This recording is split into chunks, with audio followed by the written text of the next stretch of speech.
Nous avons auprès de lui cette assurance que si nous demandons quelque chose selon sa volonté, il nous écoute. 1 Jean 5,14. Autrement dit, Dieu nous écoute si ce que nous demandons est en accord avec sa volonté.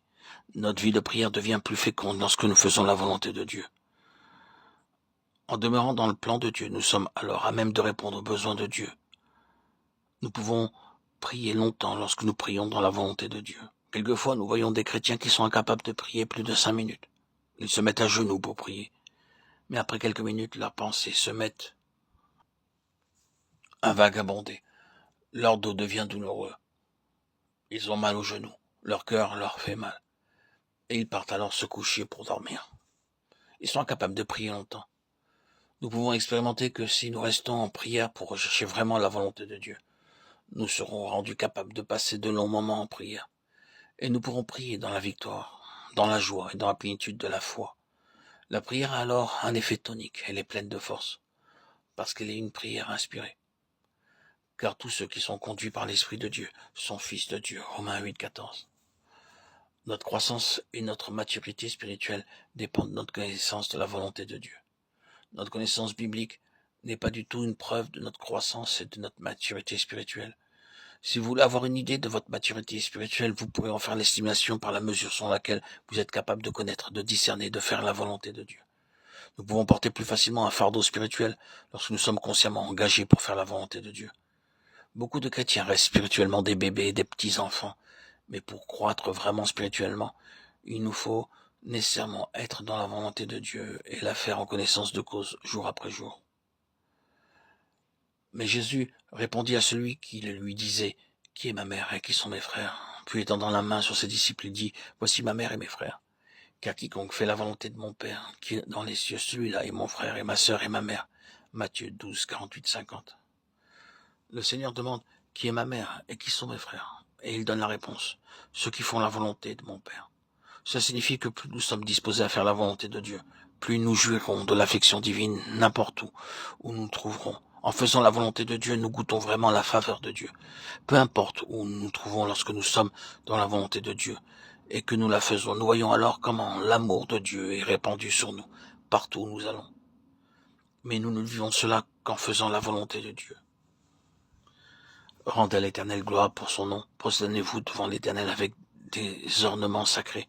La voix d'Éternel retentit sur les eaux, le Dieu de gloire fait gronder le tonnerre. L'Éternel est sur les grandes eaux. La voix de l'Éternel est puissante. La voix de l'Éternel est majestueuse. La voix de l'Éternel brise les cèdres. L'Éternel brise les cèdres du Liban. Il les fait bondir comme des veaux, et le Liban et le Sirion comme de jeunes buffles. La voix de l'Éternel fait jaillir des flammes de feu. La voix de l'Éternel fait trembler le désert. L'Éternel fait trembler le désert de Kadesh. La voix de l'Éternel fait enfanter les biches. Elle dépouille les forêts. Dans son palais tous s'écrient gloire. Psaume 29, 9.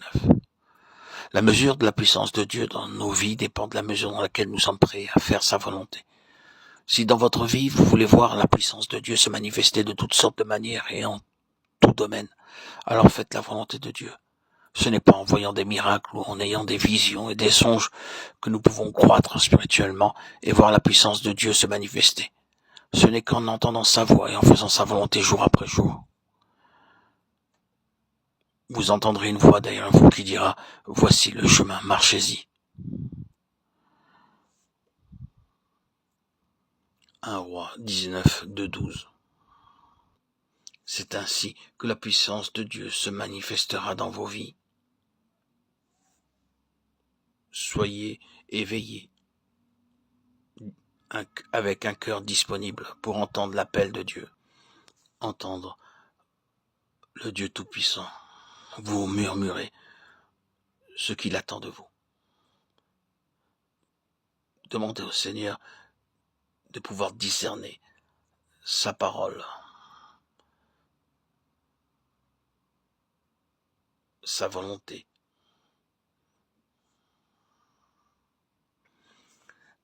Dans votre esprit, car vous avez reçu l'Esprit Saint qui demeure en vous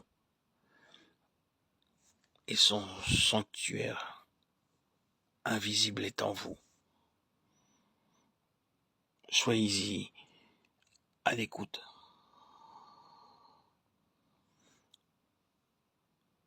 Dieu désire vous faire partager. Dieu désire vous faire ardemment connaître sa volonté.